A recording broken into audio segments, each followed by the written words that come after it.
Good afternoon, Eastern Standard Time. If you're watching this, you're checking in.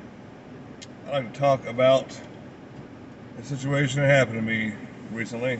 Thursday, to be more precise.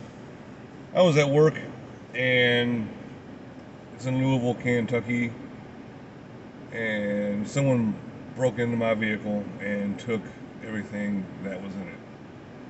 I'm going to say 98% of everything that was in it. Like, they even took my garbage bag that was in it. And I lost a lot, and I probably honestly lost like $1,000 in stuff. One handgun, a bunch of pennies that I was re-rolling to take back to the bank, a case of water, 7 gallons of silver water, empty jars, a shovel, an axe, tomahawk, my bailed out bag, everything. Just took it. I mean, there had to have been at least 3 of them. And even with 3 of them, they would have had to make 2 or 3 trips, and they did. And it just totally gutted it. And it made me feel like being diddled without my permission. It's like, wow. I mean, if somebody came up to me and said, hey, I need those pennies because I'm living in a tent next to the highway in a bush, I'd have give it to them. And obviously, they don't know me, so they didn't know they could do that.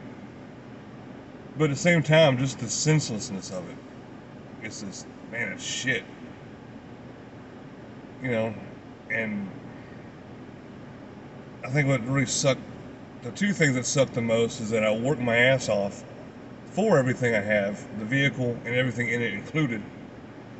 And it was 100 feet from me behind a brick wall when this happened. You know? This is, man, it's stupid. And man, it brought me down. I left early from work. I didn't go in the next day. Even though they were like, my boss was like, hey, we can't let things like this drag us down. I think you can come in at 6, it would really help us out. And I'm like, fuck you. Yeah. So, yeah. And, if we're going hindsight, he freaking tells me you should have parked on the other side of the vehicle, other side of the building. When there's no parking over there, for one, and 2, people have been broke into on the other side of the building with the camera facing it. And furthermore, he instructed me to park there because I was parking in a spot next to the building where there was a camera on it. And then a guy I work with got some damage to his vehicle, not related to work, but he got some damage on his vehicle, and we thought it was from something at work, but it wasn't. So he says, hey, y'all need to park by the tracks, don't park there no more. I'm following instructions. I was trained by the government to follow orders. Someone snaps and says, jump, I say, oh, hi, and I do it. So, I lost a lot of good stuff. And I also feel bad in a way that I was so attached to these things. I don't like my possessions to own me. And some of these possessions apparently had a bigger hold on me than I thought. So I need to rethink that too. And this is bad that I have to adjust to this. I've got to adjust to what I leave in my vehicle. And everyone, even my insurance guy, why'd you have all that stuff in your vehicle? Who the fuck are you to tell me what I should and shouldn't have in my vehicle? If someone breaks into your house and steals all your crap, is someone going to say, hey, you shouldn't have had that laying out in your own home? I spend 20, 30% of my time in my vehicle. Before work, after work, on the weekends. And I have everything in here. I had everything in here I needed to do what I wanted or needed to do, and prepared for any, situation that might have occurred. I mean, these guys went as far as to take, half the aluminum cans that were in the back of my vehicle. I mean, it's wow, And it just sucks, man. It just sucks. I'm really downtrodden about it. I don't even want to go back to work. I work in a secure facility, but the company's so worried about what goes on the inside, they don't give a rat's ass what goes on the outside. And I'm not asking for them to replace anything. I'm not asking them to. I mean, if I did, they wouldn't. But I'm not asking them to do anything. But treat me like a human being. Don't text me with hindsight. You should have been over here instead of over there. Man, that was livid Thursday, man. That's the text that sent me off. I was gonna try and finish out my shift, but then he texted me that, and I'm just like, "Fuck you, I'm out." But I'm gonna start looking for another job.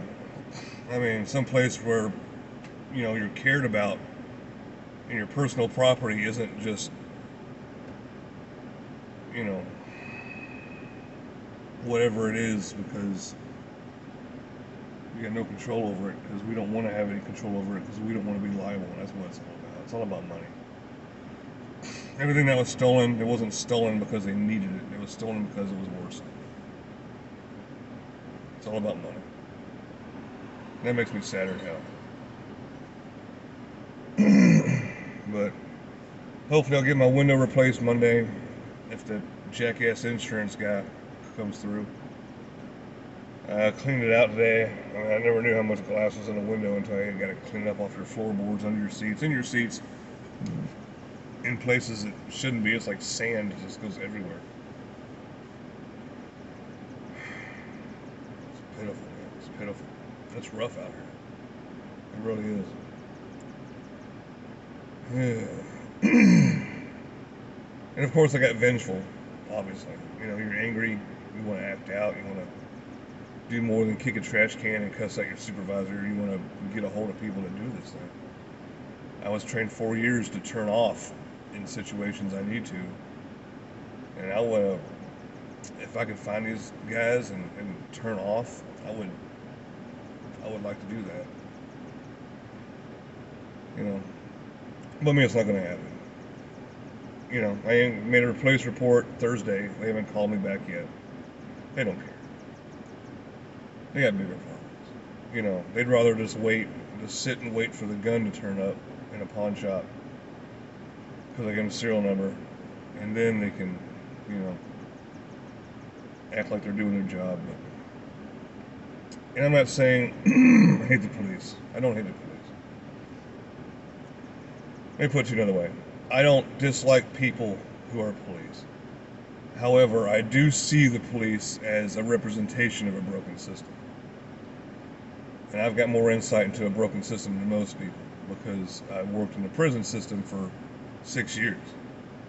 I know a scapegoat when I see one, but I also know people who are wrongfully accused of things, and I also know that mental illness is not considered whatsoever in the justice system, whatsoever. 80% of the people in the prison I worked in should have been not in prison, but in some sort of rehabilitation that's more than, having to be told when to pee and when to work out and when to eat. And those people are preyed on in prison too. It's pitiful. Justice system's broken. And it's because of money. I want to say it's because there's too many people, but it's not. It's because of money. Money reigns. If you molest children and you're poor, you're going to go to prison. If you molest children and you're rich, you might go to prison. But it's not going to be a bad prison, and it's not going to be for as long as the guy who lived in the trailer park, living off welfare. That's what it's all about. It's money. I hate it. Freaking hate it. And there's nothing I can do to change it. I hate that more. But on the bright side of things, I'm going to keep my glass half full. Even if it might seem like it's full of piss, I'm going to make sure it's half full. It's not piss, by the way. Thank you, Jeep and John, for taking me out Friday and for helping me get my mind right. I'm not 100%, but I'm a lot better than I was. I thank you very much. My acid reflux doesn't thank you because I ate like 40 pounds of sushi with him and some strange sausage burger, and I was up all night because of that. But you know what? It's kind of like the hangover the next day. Totally worth it. Thank you, Condon, Brain. Thank you, Hoover. Thank you, Starbuck. Thank you, Hidden. Thank you guys for hearing me out, listening to me, letting me bitch and whine about stuff. You really helped out too, for real. It's good to have good friends, and if I didn't have good friends, I might be out there head hunting right now. Yeah. Okay. There you go. That's my spiel. Anyway, as for future notice, don't keep things in your vehicle because, someone's going to steal it. That's the moral of the story, according to my boss. Don't park where he tells you, and don't keep important things in your vehicle because someone could steal it and then it's your fault. That's the moral of the story. Alright, I'm done being an asshole. Thank you for watching. Thank you for subscribing. Thank you for being part of my family, for helping me, for keeping me centered in high stress times like this for me. Be kind to each other, love one another. Don't steal. And if you're watching this, you're checking in.